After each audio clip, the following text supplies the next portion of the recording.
पाकिस्तान के जवाब में 9 मई को भारत ने ऐसा जवाब दिया ना भाई साहब, ऐसे रिटेलिएट किया कि पाकिस्तानी जमीन चाटने लग गए। लड़ाई में अमेरिका कूदा, सीज फायर कराने का क्रेडिट ले लिया, लेकिन ठीक 2 घंटे बाद ही उनका क्रेडिट पाकिस्तान ने घुमाकर उन्हीं की जेब में वापस रख दिया और भारत पर ड्रोन हमले शुरू कर दिए।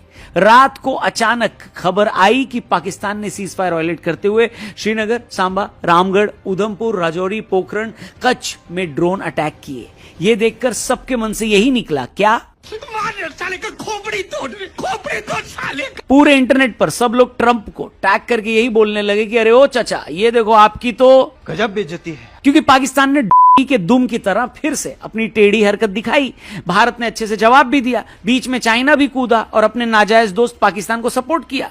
और भारत ने कहा, क्या कहा? हमको घंटा फर्क नहीं पड़ता है। लेकिन पाकिस्तान की बेशर्मी तब नेक्स्ट लेवल पर पहुंच गई जब उनके प्राइम मिनिस्टर शहबाज शरीफ देर रात एक प्री रिकॉर्डेड और टेलीप्रॉम्प्टर से देखते हुए भाषण पढ़ते हुए नजर आए और मुंह छुपाई करते हुए ये बोले कि पाकिस्तान ने भारत को करारा जवाब दिया है। यानी अपना सूजा हुआ छुपाने का तरीका थोड़ा उनका कैजुअल था। नहीं, यह बात पूरी दुनिया जानती है कि भारत ने 3 दिन में पाकिस्तान को कितनी चोट पहुंचाई है। पाकिस्तान एयरफोर्स के 11 बेसेस को डैमेज कर दिया है, उनके सभी अटैक्स को नाकाम कर दिया, उनके दिवाली में यूज करने वाले चाइनीज लाइट से भी गए गुजरे प्लेन को गिरा दिया और उनके पपीते की शक्ल वाला पीएम विक्ट्री स्पीच देने आ गया आधी रात को। बताइए, अबे जल्दी बोल, कल सुबह पनवेल निकलना है। शहबाज शरीफ की ऑफिशियल स्टेटमेंट को अगर आप ध्यान से देखें तो वो किसी देश के प्राइम मिनिस्टर की स्टेटमेंट कम लगती है और उस गडेरिये का थैंक यू नोट ज्यादा लगता है जिसकी बकरी से बचा ली गई हो। ट्रंप से शुरू होकर ये बंदा जेडी वेंस तक जाता है, फिर टर्की, चाइना और सऊदी अरब तक चला जाता है। सोचिए, खुद की विक्ट्री बताने वाला आदमी इतने लोगों को थैंक यू बोल रहा है, दुनिया को बता रहा है कि वो जीत चुका है। इससे साफ पता चलता है कि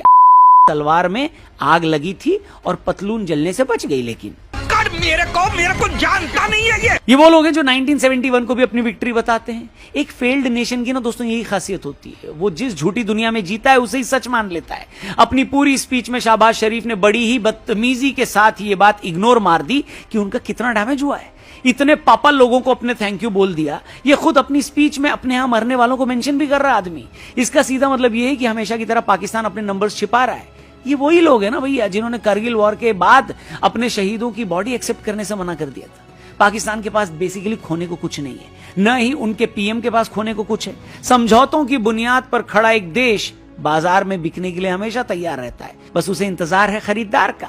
मतलब फेस सेविंग के लिए इतने सारे देशों को उसे साथ लाना पड़ा, गिड़गिड़ाना पड़ा, उनके पार्लियामेंट में उनके एमपीज रोते हुए मिले। ऐसे में खुद को विक्ट्री देने वाला आदमी ना कहा जाए तो क्या कहा जाए, लेकिन ये उसकी आदत है। शहबाज शरीफ की भी यही आदत है, पाकिस्तान की भी यही आदत है और इस पूरे मामले से ये